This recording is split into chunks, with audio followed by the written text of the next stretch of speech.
एक गांव में पुट्ठा अपनी माँ शीला और पत्नी शर्मीली के साथ रहता है। पुट्ठा अपने नाम की तरह दिमाग से भी पुट्ठा और आलसी और बुद्धू है। एक दिन सुबह के 8 बज गए। पुट्ठा की पत्नी शर्मीली ने उसे उठाया।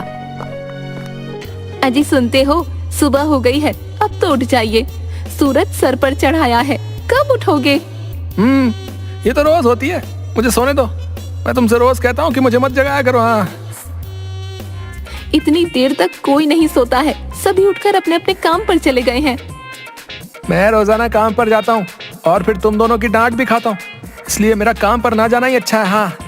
तभी उसकी माँ शीला आई और कहा, अरे उठ जा मेरे लाल, उठ जा। जीवन चलाने के लिए कमाना बहुत जरूरी होता है। और इस सूरज से कहो थोड़ी देर से आया करे। अभी तो सोया था। करवट लेते ही तुम दोनों शुरू हो गई। ठीक है माँ, मैं काम पे जा रहा हूँ। जल्दी से नाश्ता कर और कुछ काम देख। माँ, आप मुझे छोटा बच्चा समझती हैं, लेकिन मैं बहुत समझदार हूँ। आज मुझे कोई भी पागल नहीं बना सकता। हाँ, ये बहुत अच्छी बात है, लेकिन फिर भी संभल कर जाना। लेकिन ध्यान से जी, आपके भोंदूपन का सब लोग फायदा उठाते हैं। पुट्ठा गांव में काम तलाशने गया।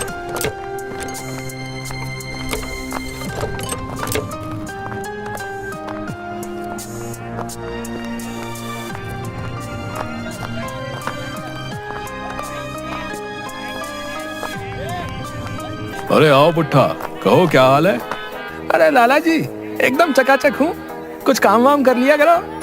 क्या बोले जा रहा है पुट्ठा? पूरा पागल हो गया है क्या? यहाँ दुकान पर क्या झक मार रहा हूँ? काम ही पर हूँ। अरे लाला, थोड़ी सी जुबान फिसल गई है। मैं आपके पास काम की तलाश में आया हूँ। मेरे लायक कोई काम हो तो बता दीजिए। सारा गांव जानता है तुम एक नंबर के भोंदू हो। भोंदू, मैं तुमको काम दे दूंगा, लेकिन तुम नुकसान करके आ जाओगे। भोंदू होता तो इतनी सुबह काम की तलाश करता क्या? अब मैं समझदार हो गया हूँ और अब कोई नुकसान नहीं करूंगा। हाँ, ये बात तो सही कही। दुकान में रखी रखी ये रजाइयां सड़ जाएंगी। इस बुद्धू से ये काम ही करवा लेता हूँ। लगता है मोटा काबू में आ गया। शर्मीली और माँ बिना बात के रोज ताने मारती है। देखो मैंने कैसे अपनी बुद्धि चलाई। ये बहुत अच्छी बात है। ठीक है, मैं तुम्हें 2 रजाई देता हूँ, तुम इनको बेच कर आओ। और हाँ, ध्यान रहे कि 1000 रुपए के बेचने हैं, इससे कम में मत बेचना। और दोनों रजाई बेचने के बाद तुम मुझे 2000 रुपए ला कर दोगे, फिर मैं तुमको आज की दिहाड़ी दे दूंगा। अरे वाह, आप बिल्कुल फिक्र मत करिए, मैं पूरे 1000 रुपए में बेचूंगा। पुट्ठा दोनों रजाइयां उठाकर गांव में चला गया। रजाई ले लो, रजाई। बहुत अच्छी अच्छी रजाई। ये ठंड से बचाए, गर्मी बढ़ाए। और नरम नरम रजाई।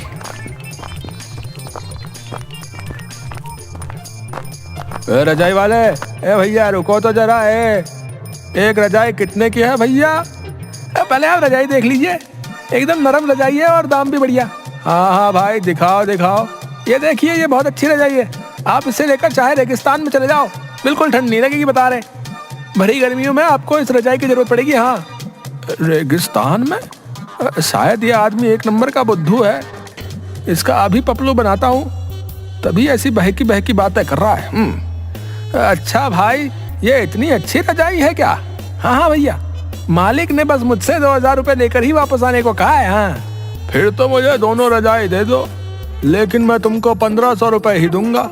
नहीं नहीं भैया, ऐसा कैसे? अरे क्या हुआ, इससे ज्यादा की नहीं है, मैं इतने में ही खरीद सकता हूँ। नहीं नहीं, मालिक ने बोला था कि 1000 में ही बेचनी है, इसलिए मैं 1000 में ही दूंगा। क्या? लगता है बात बन गई। तुम मुझे दोनों रजाई 1000 रुपए में दोगे? हाँ भैया, इससे कम में नहीं दूंगा। ठीक है, ये 1000 रुपए लो और मुझे दोनों रजाई दे दो। आदमी रजाई खरीद कर चला गया। अब मजा आ गया है। पहला ग्राहक मिला और पहले को ही मैंने मुनाफे में रजाई बेच दी।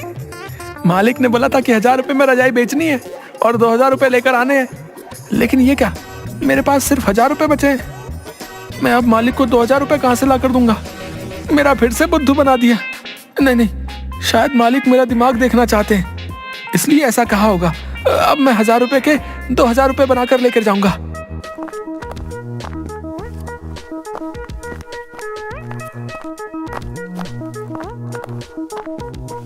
पुट्ठा जेब में 1000 रुपए लेकर घूमता रहा, लेकिन उसे कोई तरीका नहीं सूझ रहा था। मैं अब क्या करूंगा, मुझे कुछ समझ में नहीं आ रहा है। अरे भाई, तुमने एक आदमी को देखा जो रजाई लेकर जा रहा हो? भाई, अभी थोड़ी देर पहले तुम ही तो रजाई लेकर जा रहे थे। अरे बुद्धू हो क्या? मैंने किसी और को देखा, तुमने? नहीं भाई, नहीं देखा, लेकिन हुआ क्या है? आज दोबारा कोई बुद्धू बना गया क्या है?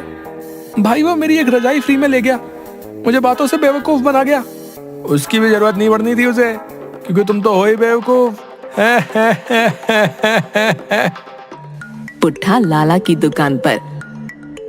अरे आओ आओ पुट्ठा, बहुत जल्दी ही तुमने 2 रजाइयां बेच दी। लाओ, मेरे 2000 रुपए दो। इतने ही मिले हैं लाला, आपकी रजाइयां थोड़ी पुरानी हो गई थी, इसलिए 1000 में ही बेच दी। सच सच बताओ, नहीं तो अच्छा नहीं होगा। मेरा बुद्धू बना रहे हो। रुको तुम, राका, जरा इस बुद्धू से सच उगलवाना। अभी लो लाला जी, इसकी अच्छे से खातिरदारी कर देता हूँ। अरे क्या कर रहे हो, छोड़ो मुझे। बेचारे पुट्ठे की अच्छे से धुलाई कर दी और पीटने के बाद पुट्ठा। लाला, इतनी खातिरदारी की क्या जरूरत थी? उई। पुट्ठा के घर पर शर्मीली उसकी सिकाई करते हुए। कहा था ना समझदारी से काम करना, आ गए ना पिटकर। समझदारी तो बन रहा था शर्मीली, लेकिन कम वक्त चाहते ही नहीं कि मैं समझदार बनूं। हाय हाय, बहुत दर्द है। उई। अगले दिन सुबह। अरे मेरे लिए पानी लेकर आओ। लाती हूँ, वैसे कल रात की धुनाई के बाद प्यास तो लगेगी ही। वो कल वाली बात छोड़ो, समझी? अब देखना, पुट्ठा बिल्कुल बदल गया। हाँ, इसलिए मुझसे ज्यादा सवाल जवाब मत करो। हाँ ठीक है, आज भी कहीं जाओगे बुद्धू बनने के लिए? अब पुट्ठा को बुद्धू बनाना नामुमकिन नहीं, बल्कि मुमकिन है। शायद आप कुछ उल्टा बोल गए हो। बुद्धू की समझदारी किसी से देखी नहीं जा रही है। ओह, समझ गई। आज ध्यान से ये काम करके आना। ये कुछ रुपए डाक खाने में जमा करवा देना और ये 100 रुपए का राशन लेते आना, समझे? ठीक है माँ, मुझे आशीर्वाद दो। हाँ दे दो, ताकि आज फिर इनका कोई बुद्धू बनाकर भेज दे। पुट्ठा गांव के बाहर से जाता हुआ। तभी उसे एक पुराना दोस्त सुकड़ा मिल गया। अरे भाई, कैसे हो तुम? इतने दिनों बाद दिखे हो हैं? अरे सुकड़े, तू कब आया शहर से? है बड़ा टेंच लग रहा है भाई। टेंच है, काला चश्मा, लाल कमीज, कहीं हीरो तो नहीं बन गया भाई तू बता दे भैया, पहले से सुधरा या वही हाल है अभी भी है? भाई अब तुझसे क्या छुपाऊं यार, जो भी काम करता हूँ सब बेवकूफ बना जाते हैं। ससुरा पूरे गांव में बुद्धू बुलाने लगे हैं यार। अभी डाकघर जा रहा था, माँ ने कुछ पैसे जमा करवाने को दिए, लेकिन अब मैं सुधर गया हूँ। अब कोई मुझे बुद्धू नहीं बना सकता। हाँ, यही तो सुनना चाह रहा था।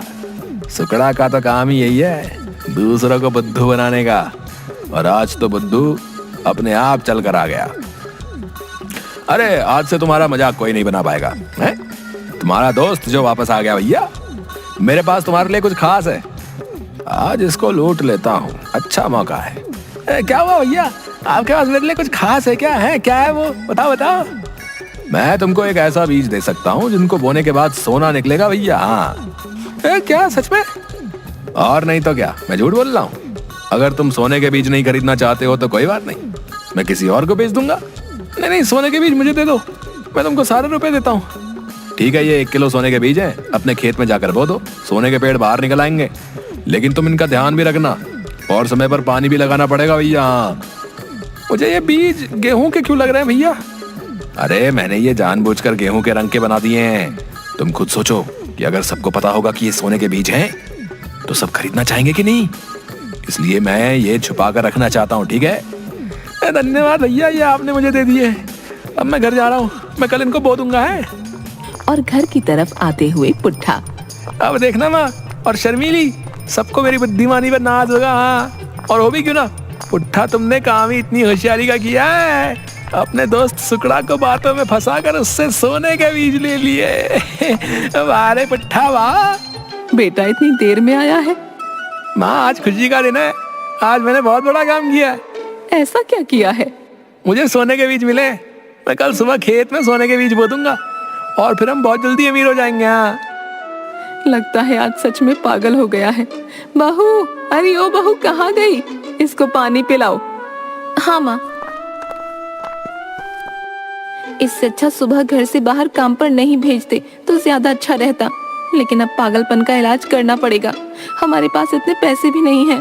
अब हमें पैसों की जरूरत नहीं है, क्योंकि अब तो हमारे खेत में सोना हो गया, सोना। तुम सब मुझे बुद्धू समझते थे ना, देखा मैंने अपनी अकल लगाकर कैसे सोने के बीज हासिल कर लिए हैं। पुट्ठा ने आज दिन भर की सारी बात अपनी माँ और पत्नी को बताई। अच्छा, मुझे अब समझ आया। रुकिए माँ जी, हम भी इसमें कुछ कर सकते हैं। क्या? शर्मीली ने अपनी सास शीला के कान में कुछ कहा। तुम दोनों क्या खुसर पुसर कर रही हो बे? कुछ नहीं बेटा, मैं कह रही थी मेरे पास और भी सोने के बीज हैं। क्या माँ, सच में? हाँ, मैंने छुपा कर रखे थे। अब कल मिलकर सोने के बीज खेतों में बो देंगे और जिसके बाद हमारी धरती भी सोना उगलेगी। माँ, मैं बहुत खुश हूँ, अब जल्दी से सुबह हो जाए बस। अगले दिन सभी खेत पर पहुंच गए।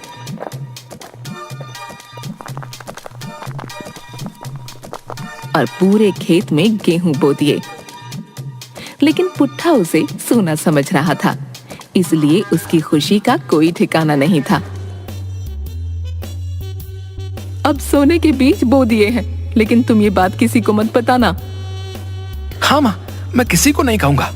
हमें खेत की सिंचाई, नराई करनी होगी और पशुओं से देखभाल भी करनी होगी।